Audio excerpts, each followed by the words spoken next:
வணக்கம். நீங்கள் பார்த்து ரசித்துக் கொண்டிருப்பது உங்கள் பாஸ் டிவி. செய்தி வாசிப்பது உங்கள் பி. விஜயன். செய்திகள் தொடர்கிறது. ACCE நிறுவனத்தின் ஃபவுண்டேஷன் டே மற்றும் தேசிய விருது 2025 வழங்கும் விழாவில் சிறப்பு விருந்தினராக கலந்து கொண்ட முதலமைச்சர் ரங்கசாமி பல்வேறு துறைகளில் சாதனை படைத்த பொறியாளர்களுக்கு தேசிய விருதுகளை வழங்கி கௌரவித்தார். ACCE நிறுவனத்தின் ஃபவுண்டேஷன் டே மற்றும் தேசிய விருதுகள் 2025 மற்றும் வீட்டு உபயோகப் பொருட்கள் கண்காட்சி கடற்கரை சாலை காந்தி திடலில் தொடங்கியது. இதில் சிறப்பு விருந்தினராக கலந்து கொண்ட பொதுப்பணித்துறை அமைச்சர் லட்சுமி நாராயணன் கண்காட்சியை தொடங்கி வைத்து வீட்டு உபயோகப் பொருட்கள் அடங்கிய அரங்குகளை பார்வையிட்டார். பசுமை கட்டிடம் வடிவமைப்பு நிறுவனத்தின் நிர்வாக இயக்குனர் சதீப் பனிவஜே தலைமையில் நடைபெற்ற கண்காட்சியில் பசுமை பூமியை நோக்கிய பயணம், காற்றாலை சக்தி, சக்கரங்கள் மற்றும் சுத்தமான காற்று என்ற தலைப்பில் சொற்பொழிவுகள் நடைபெற்றது. தொடர்ந்து பொறியாளர்கள் சட்டம் மற்றும் கட்டுமானத் துறையில் அதன் தாக்கம் என்ற தலைப்பில் சொற்பொழிவுகளும் நடைபெற்றது. இரண்டாவது நாளான நேற்று சிறப்பு விருந்தினராக முதலமைச்சர் ரங்கசாமி கலந்து கொண்டு பல்வேறு துறைகளில் சாதனை படைத்தவர்களுக்கு தேசிய விருதுகளை வழங்கி கௌரவித்தார்.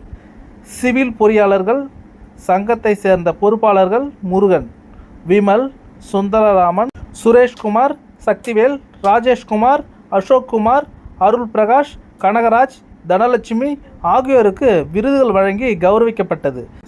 இந்த கண்காட்சியை புதுவை மக்கள் மற்றும் சுற்றுலா பயணிகள் ஏராளமானோர் பார்த்து பயனடைந்தனர். செய்திகள் தொடர்கிறது.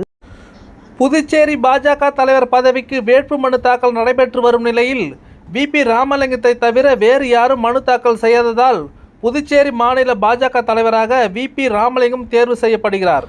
புதுச்சேரி காங்கிரஸ் ஆட்சியின் சபாநாயகராக இருந்த VP சிவக்கொழுந்துவின் சகோதரரான VP ராமலிங்கம் 22/3/1962 ஆண்டு பிறந்தார். இவர் 2019 இருந்து பாஜக உறுப்பினராக இருந்து வந்தார். இதன் பிறகு நடைபெற்ற சட்டமன்ற தேர்தலில் பாஜகவின் வெற்றிக்காக பணியாற்றிய இவருக்கு 2021 மே 11 நியமன சட்டமன்ற உறுப்பினராக தேர்வு செய்யப்பட்டார்.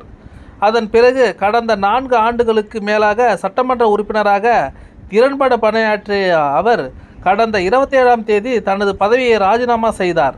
இந்த நிலையில் தற்போது தலைவராக இருக்கும் செல்வ கணபதியின் பதவிக்காலம் முடிய உள்ள நிலையில் புதிய தலைவர் தேர்ந்தெடுப்பதற்கான வேட்புமனு தாக்கல் இன்று கட்சி அலுவலகத்தில் நடைபெற்றது.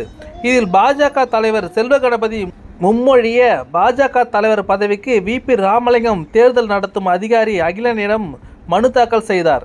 மனு தாக்கலின் போது மேலிட பார்வையாளர் நிர்மல் குமார் சுரணா, அமைச்சர் நமச்சிவாயம், முன்னாள் அமைச்சர் சாய் சரவணன் குமார், சட்டமன்ற உறுப்பினர்கள் ஜான்குமார், கல்யாணசுந்தரம் உள்ளிட்ட முக்கிய நிர்வாகிகள் உடனிருந்தனர்.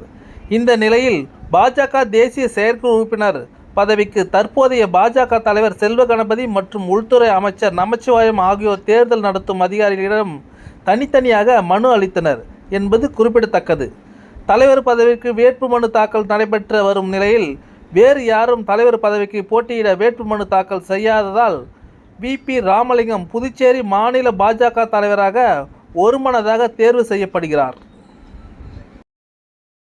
செய்திகள் தொடர்கிறது. புதுச்சேரி 1 மணி நேரமாக மழை. புதுச்சேரியில் பகலில் கடும் வெயில் காய்ந்தது. 99.7 டிகிரி என வெயில் அளவு அதிகமாக இருந்தாலும் 100 டிகிரியை தாண்டியதை போல அனல் காற்று வீசியது. மாலையில் திடீரென கருமேகம் கூடி இடி மின்னலுடன் 1 மணி நேரம் மழை பெய்தது. இதனால் நகரில் ராஜ்பவன், லாஸ்பேட்டை, கதிர்காமம், உப்பளம், காலாப்பட்டு, முதலியார்பேட்டை மற்றும் சுற்றுப்பகுதிகளிலும் கிராமப்புற பகுதிகளான உசுடு, திருக்கனூர், பாகூர், வில்லியனூர் பகுதிகளிலும் மழை பெய்தது. இந்த திடீர் மழையால் கடும் வெயில் தாக்கம் குறைந்தது. இரவில் குளிர்ந்த காற்று வீசியதால் மக்கள் மகிழ்ச்சி அடைந்தனர்.